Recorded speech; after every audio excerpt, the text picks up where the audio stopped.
अपहरण, मारपीट व लूट के 3 आरोपी जोधपुर से गिरफ्तार। करीब 1.5 महीने बाद मिली भीनमाल पुलिस को कामयाबी।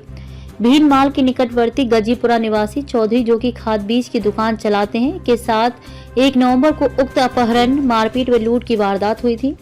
भीनमाल डीवाईएसपी हिम्मत सिंह चारण के सुपरविजन में भीनमाल थानाधिकारी रामेश्वर लाल भाटी के नेतृत्व में गठित टीम द्वारा थाना हाजा में दर्ज अपहरण, मारपीट व 5 लाख रुपए लूटने की वारदात के संबंध में दर्ज प्रकरण संख्या 417/2023 धारा 341, 323, 365, 382/34 आईपीसी में शरीक अज्ञात मुलजिमानों की दस्तयाबी हेतु पुलिस टीम द्वारा जगह जगह पहुंचकर सीसीटीवी फुटेज व तकनीकी सहायता से मुलजिमानों के बारे में जानकारी प्राप्त की गई।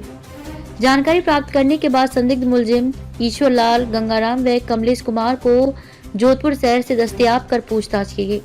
पूछताछ के दौरान मुलजिमानों द्वारा जुर्म स्वीकार करने पर मुलजिम ईश्वर लाल पुत्र छोगाराम जाति चौधरी, उम्र 23 साल, निवासी थोबाऊ, पुलिस थाना झाब, जिला सांचौर, गंगाराम पुत्र रामजी, राम जाति चौधरी, उम्र 21 साल, निवासी वाली, पुलिस थाना बागोड़ा, जिला सांचौर व कमलेश कुमार पुत्र वाला राम जाति चौधरी, उम्र 24 साल, निवासी आरडी, पुलिस थाना भीनमाल, जिला जालौर को गिरफ्तार किया जाकर मुलजिमान से प्रकरण में अग्रिम अनुसंधान में पूछताछ जारी है। मुलजिमान द्वारा पूरी योजना तय कर प्रार्थी की कड़ी निगरानी रखी जाकर प्रार्थी के घर जाते हुए के आड़े फिर कर प्रार्थी का अपहरण व मारपीट कर नकद 5 लाख रुपए लूटना आदि है।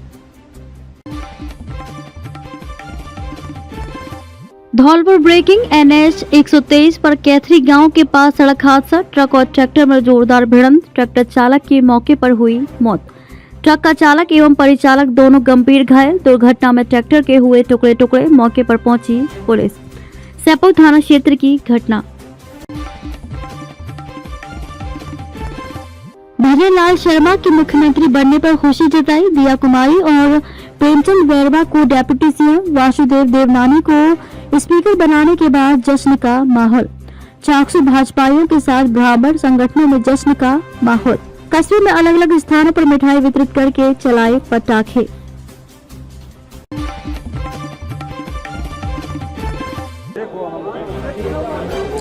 मध्य प्रदेश और छत्तीसगढ़ के बाद आज राजस्थान में भी एक गरीब किसान के बेटे को मुख्यमंत्री बना गया। हाँ, आज राजस्थान के मुख्यमंत्री बने हैं भजन लाल शर्मा। भरतपुर के रहने वाले हैं। सांगानेर विधानसभा जयपुर से विधायक चुने गए थे और उनको आज मुख्यमंत्री बना गए। हम आज बात करते हैं जवाहर सिंह बेड़म, जो नगर से विधायक हैं।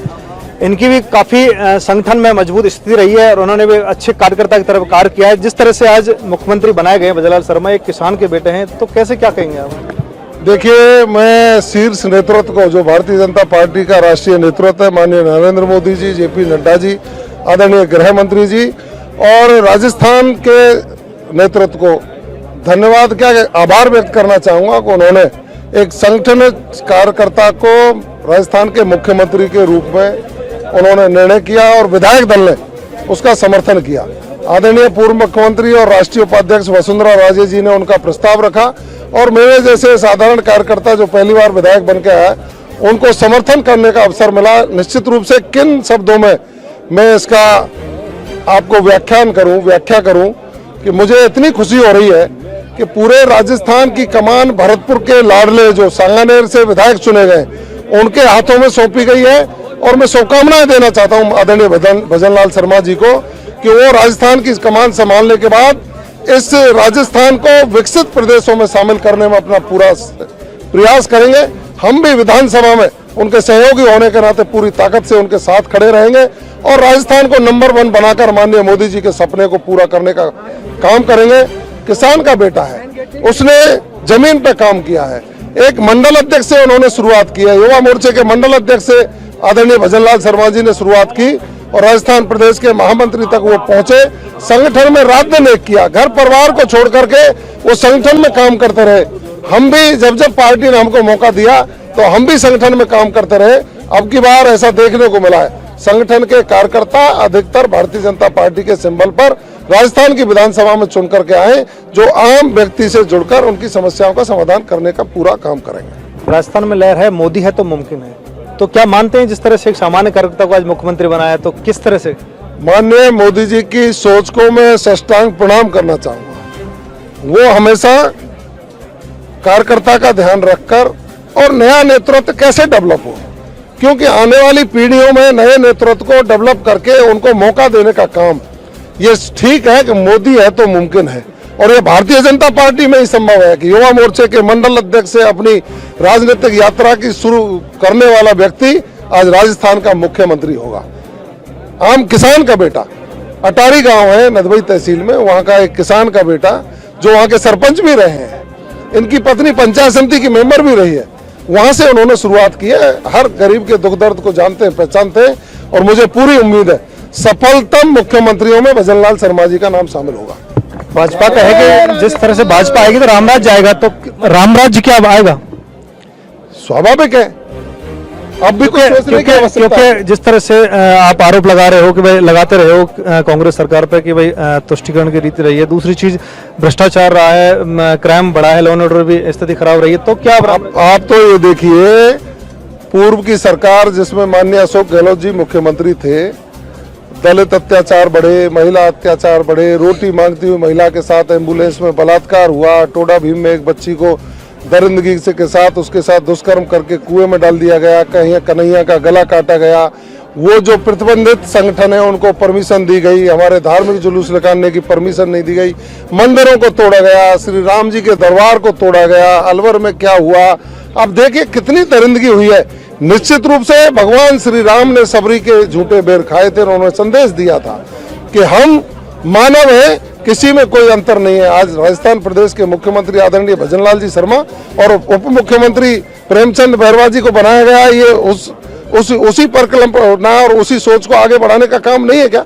हम दलित को भी साथ लेके चलते हैं, आदरणीय दिया कुमारी जी को उप मुख्यमंत्री बनाया गया, उनको भी साथ लेके चले। वरिष्ठ नेता आदरणीय देवनानी जी को विधानसभा अध्यक्ष की जिम्मेदारी दी गई है, उनको भी साथ लेकर के सबका साथ, सबका विकास, सबका प्रयास और सबका विश्वास, इस सोच को लेकर माननीय नरेंद्र मोदी जी के मिशन को आगे बढ़ाने के लिए अंतिम पंक्ति में बैठे व्यक्ति को राष्ट्र की मुख्य धारा से जोड़कर राजस्थान को पहले पायदान पर लाने का काम। शपथ कब ले रहे हैं? अब वो तो समय अभी राज्यपाल जी के वहां से घोषित होकर के चर्चा है कि आप भी मंत्री बनने जा रहे हैं? नहीं, मेरी कोई इच्छा नहीं है। अब मैं संगठन का कार्यकर्ता हूँ, भारतीय जनता पार्टी का कार्यकर्ता होने के नाते उन्होंने जिम्मेदारी दी कि आप चुनाव लड़िए, चुनाव लड़ा, जनता ने मेरे ऊपर आशीर्वाद किया, मैं जनता की सेवा करने के लिए हमारे साथ थे नगर से विधायक जवाहर सिंह बेड़म, इन्होंने कहा कि जिस तरह से कांग्रेस सरकार में कुशासन रहा, अब रामराज जाएगा, भाजपा की सरकार आ गई है, भाजपा के मुख्यमंत्री भजनलाल शर्मा को जिस तरह से बनाया गया है, एक सामान्य कार्यकर्ता जो एक किसान के बेटे जो गांव से उठकर आए, एक सामान्य कार्यकर्ता रहे, एक सरपंच रहे और आज उनको मुख्यमंत्री बनाया गया है, तो ये मोदी के ही राम राज्य में हो सकता है। इस तरह से जवाहर सिंह बेड़म का कहना यह भी था कि मंत्री की बात करी जाए तो उन्होंने बोले मंत्री से मुझे मोह नहीं है, मैं एक सामान्य कार्यकर्ता के तौर पर, सामान्य विधायक के तौर पर जनता की सेवा करना चाहता हूं। मैं लोकेश चौधरी, नेटवर्क टाइम, जयपुर से। राजस्थान के सीएम भजनलाल शर्मा का पूरा जीवन परिचय। पहला विधानसभा चुनाव भाजपा के खिलाफ लड़ा और चुनाव हार गए। 27 साल की उम्र में अटारी गांव में सरपंच का चुनाव जीतकर राजनीति में आए थे। उसके बाद 2003 में नदवई भरतपुर विधानसभा सीट से सामाजिक न्याय मंच से चुनाव लड़ा था, बीजेपी के ही खिलाफ, लेकिन भजनलाल शर्मा जी की जमानत जब्त हो गई। भजनलाल शर्मा 34 साल से राजनीति में सक्रिय हैं। उन्होंने 10वीं क्लास 1984 और 12वीं क्लास 1986 में नदवई के गगवाना हाई स्कूल से पास की थी। इसके बाद बीए 1989 में एमएससी कॉलेज भरतपुर से की थी। 1983 में राजस्थान यूनिवर्सिटी से नॉन कॉलेज स्टूडेंट के तौर पर राजनीति शास्त्र से एमए किया था। युवा मोर्चा के नदवई मंडल के अध्यक्ष बनकर भजनलाल की बीजेपी में एंट्री हुई थी। नदवई में वे एबीवीपी के अध्यक्ष और प्रमुख रहे। फिर भरतपुर जिले के सह संयोजक और कॉलेज इकाई प्रमुख, जिला सह प्रमुख बने थे। इसके बाद वे पार्टी में ही तरक्की करते गए। युवा मोर्चा भरतपुर के जिला मंत्री, जिला उपाध्यक्ष, जिला महामंत्री और 3 बार जिला अध्यक्ष भी रहे। इसके बाद भाजपा में जिला मंत्री, जिला महामंत्री और जिला अध्यक्ष भी रहे। 1992 में श्री राम जन्मभूमि आंदोलन में जेल भी जा चुके हैं। 1990 में एबीवीपी के कश्मीर मार्च में भी सक्रिय रूप से जुड़े और उधमपुर तक का मार्च किया था। इस दौरान उन्होंने गिरफ्तारी भी दी थी। भाजपा के राष्ट्रीय अध्यक्ष जेपी नड्डा जी से उनके संबंध पुराने हैं। राष्ट्रीय अध्यक्ष बनने से पहले से जेपी नड्डा गोवर्धन परिक्रमा के लिए भरतपुर आते थे, तब भजनलाल भरतपुर के भाजपा जिला अध्यक्ष थे। उस समय से ही उनके करीबी बने हुए हैं। साथ ही निम्बाराम जब आरएसएस के सह प्रांत प्रचारक थे तब उनका केंद्र भरतपुर था। राजस्थान में मुख्यमंत्री भजनलाल शर्मा को गए। हमारे साथ में बाल मुकुंदाचार्य जो संत हैं उनसे हम बात करते हैं। बाल मुकुंद जी, आज जिस तरह से मुख्यमंत्री के भजनलाल शर्मा बने हुए सनातन आप आते हैं, किस तरह से क्या कहेंगे? बहुत प्रसन्नता है, आनंद है। हमारे बीच के कार्यकर्ता संगठन में बहुत पुराने अनुभवी जिन्हें ये दायित्व मिला है, ये भारतीय जनता पार्टी परिवार ही एक ऐसा है जब कार्यकर्ताओं की पूछ है, पहचान है, सम्मान है। और अन्य पार्टियों में तो परिवार तय करता है, कोई किसी की मम्मी तय करती है, किसी के भैया जी तय करते हैं। हमारे यहाँ पूरा परिवार मिलके आपस में सहमत होकर तय करता है और कार्यकर्ताओं को यहाँ सम्मान मिलता है।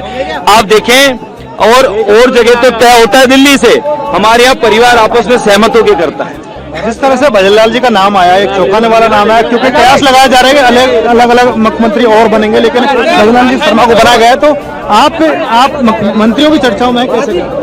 मैं विधायक हूं और मैं उसी चर्चा में प्रसन्न हूं। हमारे साथ ये बाल मुकुंदाचार्य जो हवा महल से विधायक हैं, इन्होंने कहा कि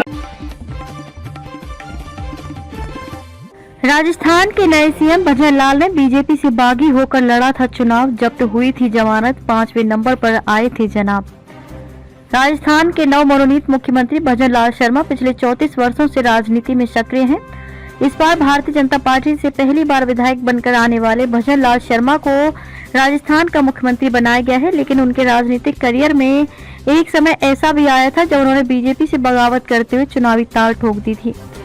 भजनलाल शर्मा ने एक बार भारतीय जनता पार्टी के बागी उम्मीदवार के रूप में चुनाव लड़ा था और अपनी जमानत तक जब्त करवा दी थी। ये बात 2003 के विधानसभा चुनावों की है, जब भजनलाल शर्मा ने राजस्थान सामाजिक न्याय मंच का प्रतिनिधित्व करते हुए बीजेपी के बागी के रूप में भरतपुर के नदवई से विधानसभा चुनाव लड़ा। हालांकि वे इस चुनाव में बुरी तरह हारे और उन्हें सिर्फ 5,969 वोट ही मिले। इस चुनाव में शर्मा 5वें स्थान पर रहे, जिससे उनकी जमानत तक जब्त हो गई। पहली बार जीते और बन गए मुख्यमंत्री।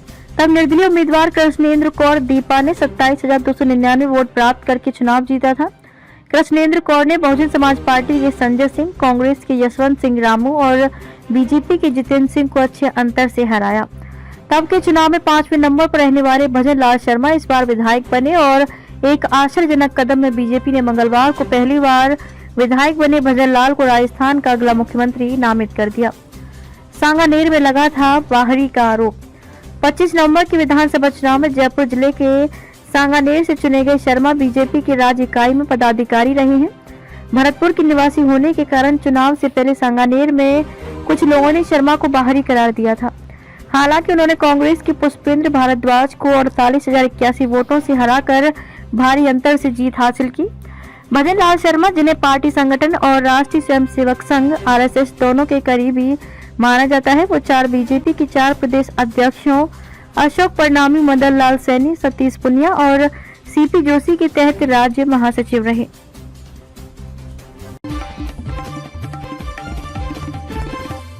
छत्तीसगढ़ में आदिवासी, एमपी में ओबीसी और राजस्थान में ब्राह्मण सीएम। बीजेपी ने लोकसभा चुनाव के लिए बनाया ये मास्टर प्लान।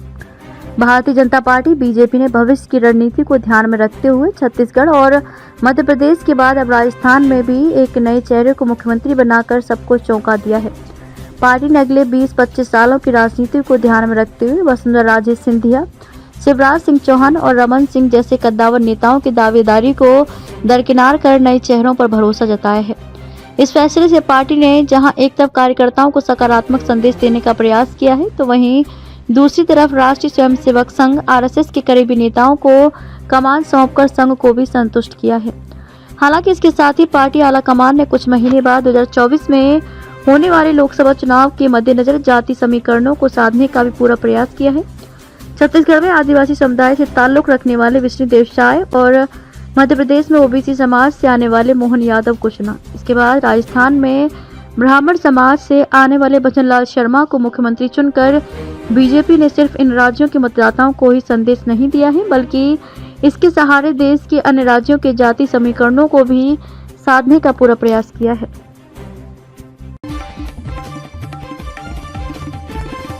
विधायकों की लॉबिंग, घंटों चली बंद कमरे में बैठक। राजनाथ ने इस तरह मनाया वसुंधरा को। राजस्थान में मुख्यमंत्री का चयन करना छत्तीसगढ़ और मध्य प्रदेश के मुकाबले काफी जटिल माना जा रहा था। चुनाव परिणाम आने के बाद जिस तरह से पूर्व मुख्यमंत्री वसुंधरा राजे के पक्ष में विधायकों की लॉबिंग हो रही थी और चुनाव जीतने वाले विधायक निर्वाचित वसुंधरा से मिलने उनके जयपुर स्थित आवास पर पहुंच रहे थे, उससे सीएम चेहरे का चयन जटिल होता नजर आ रहा था। ऐसे में पार्टी के शीर्ष नेतृत्व ने पर्यवेक्षकों के माध्यम से जटिल मसले को सुलझाने का प्रयास किया। मुख्यमंत्री पद को लेकर उलझे मसले को सुलझाने के लिए पार्टी नेतृत्व ने रक्षा मंत्री राजनाथ सिंह जैसे कद्दावर नेता को पर्यवेक्षक बनाया। पार्टी नेतृत्व को विश्वास था कि राजनाथ ही वसुंधरा को साध सकते हैं। राजनाथ को संगठन, आरएसएस और सरकार तीनों का अनुभव होना भी इस मसले को सुलझाने में महत्वपूर्ण रहा है। जयपुर में राजनाथ ने होटल में वसुंधरा के साथ करीब 1 घंटे तक बंद कमरे में बात की। राजनाथ ने वसुंधरा को यह तो बता दिया कि पार्टी नेतृत्व किसी नए चेहरे को सीएम बनाना चाहता है, लेकिन नाम नहीं बताया और समझाया कि पार्टी के फैसलों के साथ चलना चाहिए। राजनीति बहुत आगे तक जाएगी, ऐसे में पार्टी का फैसला मानना चाहिए।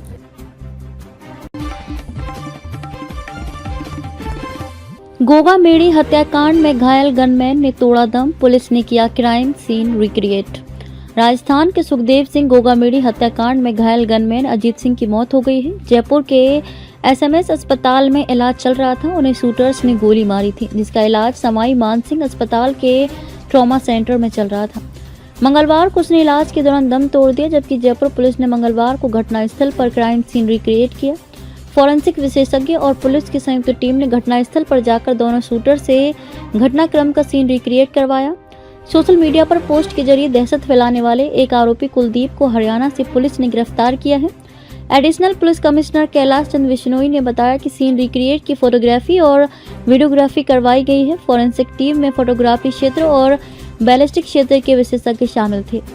टीम का नेतृत्व डायरेक्टर एफएसएल अजय कुमार शर्मा ने किया। उन्होंने बताया कि हत्याकांड को अंजाम देने में काम लिए गए फाइनेंशियल नेटवर्क का भी खुलासा हुआ है।